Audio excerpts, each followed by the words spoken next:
My sister kept spreading rumors that my husband had feelings for her. She totally blew up when I showed everyone she was lying. And then I did something that exposed her so completely, she'll regret it for the rest of her life. You know, there are some family secrets you just can't keep buried, especially when your own sister decides your husband is secretly in love with her. And let me tell you, when I finally showed everyone the truth, her meltdown was something straight out of a movie. Asterisk, asterisk, it all started so subtly, like a tiny crack in the foundation of my life, but it grew into an earthquake. He looks at me differently when you're not around, my sister, Serafina, said. She dropped it like a casual observation, right there at Mom's 58th birthday party, in the dining room. March 15th, 2024. Loud enough for everyone to hear. My cousins Maya and Chloe by the punch bowl, pretending to be deaf, and Leo, who is blissfully unaware, just focused on slicing himself another piece of Mom's expensive chocolate cake. I was at the kitchen counter, knife in hand, meticulously cutting that very cake into perfect squares. Mom, bless her heart, had asked me to make sure everyone got an equal piece. It was so typical. Serafina got to swan in late, designer dress, the center of attention, while I, Alara, got to do the work and be judged for it. What did you just say? I asked, the knife hovering. The frosting clung to the blade, a sticky, uncomfortable metaphor for the moment. She just gave me that sweet, fake smile. The one she'd perfected by 14, realizing innocence was her superpower for being cruel, especially with our parents. Nothing, just an observation. Her voice had that sing-song quality, like she was trying to sound casual, but really she was planting a bomb and trying to walk away before it detonated. My husband, Reese, was across the room. He was near the fireplace, talking to my Uncle Mark about the bowls, gesturing wildly the way he does when he's passionate. He wore the blue shirt I bought him for Christmas, the one that made his eyes look so deep. He hadn't even glanced at Serafina since we arrived. I'd been watching. Always watching lately because Serafina had trained me to. She'd spent the last 6 months turning me into a surveillance system in my own marriage. It had been going on for months, these little comments, tiny seeds of doubt, dropped into conversations at family gatherings, whispered to relatives when I stepped away, slipped into group texts. Reese always laughs harder at my jokes than yours. He texted me last night just to chat about nothing. Isn't that sweet? Sometimes I think he married the wrong sister, don't you? Each one delivered with that same innocent smile, that same casual tone. She wasn't just talking, she was systematically trying to dismantle my marriage, and I couldn't figure out why. I'm Alara Vance, 32. High school English teacher. My salary covers the mortgage and groceries, but not the designer clothes Serafina flaunts from her marketing job, a company I barely understand but clearly pays for her chic downtown Chicago apartment. I was the boring, older sister, married first at 27 to Reese, an accountant I met at a friend's wedding. Our life was comfortable, normal, happy, unremarkable in every way that mattered. Until Serafina decided she needed to be the star of a story that had nothing to do with her. At first, I tried to ignore her. Serafina always craved attention. It was her defining trait, the one everyone knew and forgave because she was the pretty sister, the fun one, the one everyone loved according to the family lore. She was homecoming queen. I was in drama club. She dated the football captain. I dated nobody until college. Our parents' house was a shrine to her triumphs. I just accepted it. Serafina shined, I orbited. That's just how our family worked. But the comments about Reese escalated. They became more frequent, more pointed, more public. At Thanksgiving, she told Mom, right in front of me as I mashed potatoes, Reese keeps staring at me. It's uncomfortable. I don't know what to do. Her voice was so concerned, like a victim. Mom pulled me aside later, face serious. Is everything okay with you and Reese? Is something going on? My stomach dropped. Mom believed Serafina. She thought my marriage was in trouble. Serafina's making things up, I insisted. Mom's face suggested she didn't know who to believe, and that was a knife to the gut. The realization that my own mother might side with the lie. At Christmas, Serafina wore a completely inappropriate, low-cut red dress.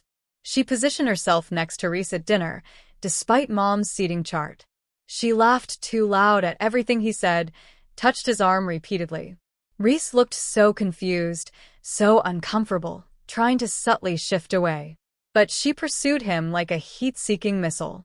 Later, I overheard her telling Aunt Lena, "The chemistry between us is undeniable." I think he feels it too, but he's too loyal to admit it. Aunt Lena looked scandalized and thrilled. Scandal was the currency of our family gossip, and Serafina had just deposited a fortune. The whispers followed us through Christmas dinner. We were specimens under glass, our relationship dissected by people who'd known me forever, but were now ready to believe I was the oblivious wife in a love triangle I hadn't known existed. By New Year's Eve, I'd had enough. We were at my parents' house again, of course. Serafina cornered me in the kitchen while I refilled the chip bowl. Everyone else was counting down to midnight. "He's going to leave you eventually," she said, matter-of-factly. "Might as well accept it now, and save yourself the embarrassment." My hands gripped the chip bag until it crinkled. "Reese doesn't want you," I spat. She laughed, a bright, amused sound. "Then why does he text me every night? Why does he call me when you're asleep? Why does he tell me things he doesn't tell you? Check his phone if you don't believe me." And then she walked away, back to the party, leaving me in the kitchen with a pounding heart. That night, after Reese had fallen asleep on the couch, I did something I'd never done. His phone. His passcode was our anniversary, 0119. So sentimental, so bad at security. My hands shook as I opened his messages, bracing myself for the proof that my sister was right, that my husband was a liar, that my marriage was a farce. But there were no texts to Serafina. Not one. Not a single outgoing message in 6 months of chat history. Only her texts to him. Dozens. Maybe 50. All unanswered. Just sitting there, those 2 check marks meaning he'd read them and chosen not to respond. "Thinking about you tonight. Miss talking to you. Call me when you can. She doesn't appreciate you like I would. You deserve someone who understands you. I dream about us sometimes. Do you?" I scrolled through them all, feeling sick and angry. The messages dated back 6 months, escalating from casual to desperate. Photos of her in outfits. Links to articles. Questions about his day. A one-sided conversation with herself, creating a relationship that existed only in her imagination. I took screenshots. Every single message. Then I checked his call log. Nothing from Serafina except 17 missed calls in 1 week. All ignored. All sent to voicemail. I woke Reese up. Showed him my phone, the screenshots. "Did you know she was doing this?" His face went red, then white. "I thought if I ignored her, she'd stop," he whispered. "I didn't want to make it a thing. Didn't want to cause family drama, so I just didn't respond. I blocked her number after she sent." He stopped, looked away. "After she sent what?" He pulled up his photos, scrolled to a folder labeled "Do Not Open." He showed me a picture Serafina had sent 3 weeks ago. Her, in black lingerie, lying on her bed. The caption, "Wish you were here." My stomach churned. Jesus Christ, I breathed. I blocked her immediately, but then she started calling from different numbers. Friends' phones, I think, or those app numbers. I stopped answering calls from numbers I didn't recognize. He took my hands. "Ilara, I swear to God, I have never encouraged this. I don't want her. I've never wanted her. This is insane. This is stalking." I knew. I did. But knowing didn't stop the anger. Didn't stop the humiliation of having spent 6 months watching my family believe my sister's lies while my husband had been quietly dealing with harassment he was too uncomfortable to talk about. "She's telling everyone you're in love with her," I told him, my voice tight. "Mom believes it. Aunt Lena believes it. Half the family does." Reese's jaw tightened. "What do you want to do?" I thought for a minute, looking at the screenshots, at the evidence of my sister's obsession, at 6 months of lies I could finally prove were lies. Then I smiled. Not a happy smile. A cold, calculated one. The smile of someone who just realized they had a nuclear option and was deciding whether to use it. I want to prove her wrong. Publicly. 2 weeks later, January 14th, 2024. Another family dinner at Mom's. Everyone came. Mom and Dad, Aunt Lena and Uncle Mark, Aunt Sophia, cousins Maya, Chloe, and Leo. Reese's parents, too. And of course, Serafina. She showed up 20 minutes late, in a red dress that looked like it cost more than my car payment. Hair professionally styled, makeup flawless. She walked in like she was at a premiere. She sat next to Reese again, even though Mom had made a seating chart. Reese tried to shift chairs, but Serafina just laughed. I always sit next to my favorite brother-in-law. Like it was a charming quirk, not a boundary violation. I just smiled, brought out the bruschetta I'd made from scratch, and watched her perform. During appetizers, she laughed at something Reese said. He hadn't said anything funny. He'd just asked her to pass the bread basket. But she acted like he delivered a stand-up routine. "You're so funny, Reese," she cooed, touching his shoulder. Her hand lingered for 3 seconds. 4, 5. "You always make me laugh." Mom was watching. Everyone was.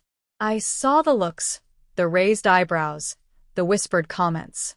After dinner, a pot roast everyone praised excessively, because that's what you do at Mom's dinners. I stood up. I clinked my wine glass with a fork. The sound was sharp, clear. "I have an announcement." Everyone turned. Conversation stopped. Forks paused mid-bite. Serafina smiled, like she knew what was coming, like she thought I was about to admit defeat, to announce a separation, to confirm her lies. Like she'd won. "Reese and I have been working on something special," I said, my voice steady calm. The voice I use in my classroom when I'm about to explain something important and need everyone's attention. "A project. For the past 2 months. Serafina's smile faltered. Just slightly. A tiny crack. "See, Serafina's been saying some interesting things about Reese. About their connection." I made air quotes. I watched her face shift from confident to uncertain. Things about how he texts her every night, how he looks at her differently, how they have this undeniable chemistry, how he married the wrong sister. The room went completely silent. Mom shifted uncomfortably. Aunt Lena stopped chewing her pot roast. So, I decided to document everything. I pulled out my laptop. I'd had it ready in the kitchen, meticulously planned every word. I opened it on the table, turned the screen towards the room. These are text messages from Serafina to Reese, from the past 6 months. The screen filled with screenshots. I'd organized them chronologically, highlighted the most damning ones in yellow. "Thinking about you tonight. Can't stop. You deserve better than her. I dream about us. Do you dream about me? Just say the word, and I'm yours." I scrolled slowly, letting everyone read. The room was silent except for breathing, a chair creaking, Aunt Lena's quiet gasp. These are all from Serafina to Reese. Dozens of them over 6 months. I looked at Serafina. Her face had drained of color. Her hands gripped the edge of the table. Reese never responded. Not once. Not to a single message. I scrolled more. More messages. Each more desperate. Here's where she texted him at 2:47 a.m. on December 3rd. "Can't sleep. Thinking of you. Wish you were here instead of with her." Here's where she sent him a photo on December 18th. I didn't show the photo itself. I still had standards and Reese's parents were in the room. But I showed the message that came with it. "Do you like what you see? This could be yours." Mom's hand flew to her mouth. Dad's face turned red. Reese blocked her number after that, so she started calling from different phones, borrowed phones, app-generated numbers, whatever she could use. I pulled up the call logs. The screenshot showed 17 calls in 1 week, all from different numbers, all ignored. Then she created a fake Instagram account to follow him and send him messages when the blocking wasn't working. I showed the Instagram account username at ov_secretly. The profile picture, a blurry photo that was clearly Serafina, but taken from an angle that made it almost deniable. I showed the messages she'd sent from that account. More desperate pleas for attention, disguised as casual conversation. "Reese, I know you feel it too. The connection between us. We're meant to be together. You just need to be brave enough to admit it. Leave her. Choose me. I promise I'll make you happier than she ever could. Serafina stood up. Her chair scraped against the hardwood. She was shaking. Her face was white, except for 2 angry spots of red on her cheeks. You're twisting things. You're taking them out of context. Am I?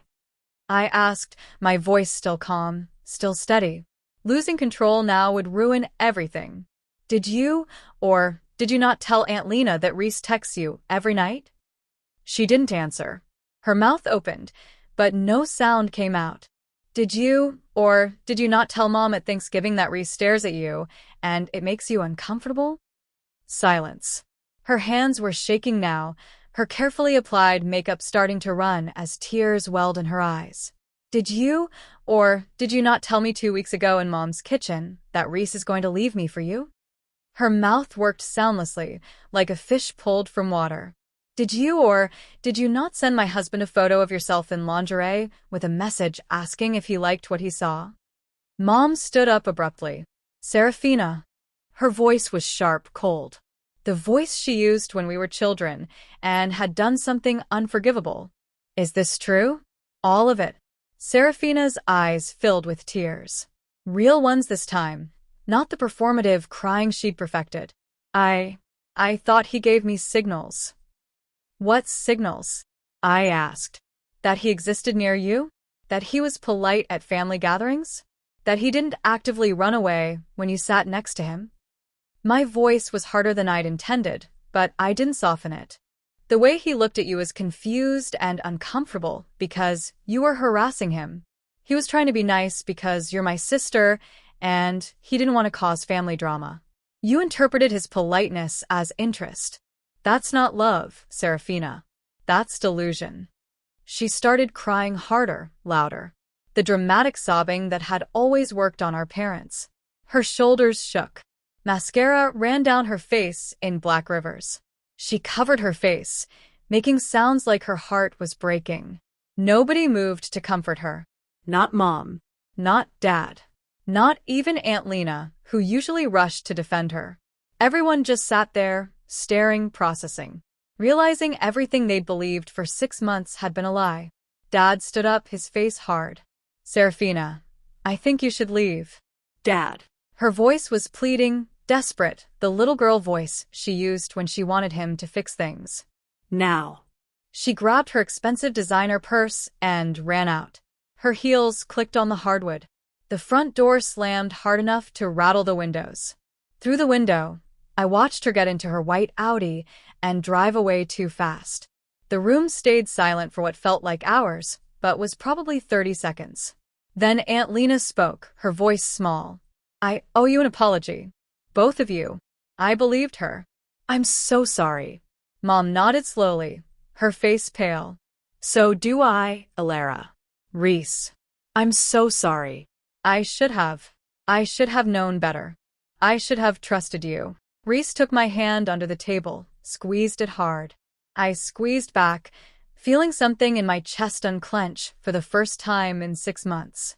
The next morning, I woke up to a text from Serafina, sent at 3:47 a.m. from a number I didn't recognize. You humiliated me in front of everyone. In front of the whole family. You made me look insane. You destroyed me. Are you happy now? I stared at it for a long time. Then I typed, you humiliated yourself. I just showed the receipts. You spent 6 months lying about my husband, harassing him, trying to destroy my marriage and making everyone believe I was too stupid to see it. I just proved you wrong. If you feel humiliated, that's because you should be. Sent. Blocked the number. 3 days later, Serafina posted a long rant on Facebook. My cousin Maya sent me a screenshot before it got deleted. A wall of text about toxic family members, jealous sisters, being misunderstood and persecuted for having feelings. The comments were brutal. Girl, you literally stalked your sister's husband. This isn't being misunderstood. This is being called out. You sent him a photo in lingerie, and you're the victim? Make it make sense. She deleted the post an hour later. Then her entire Facebook account. Then Instagram. Then Twitter. Mom called me that night, her voice careful. Serafina's not coming to Easter. She says she needs space from the family. Good, I said. She's very upset. She's been crying for days. She should be upset. She should be crying. She tried to destroy my marriage for 6 months. Mom sighed, the sound heavy with the weight of a mother who loved both her daughters but had finally realized one of them was the problem. You were harsh at the dinner.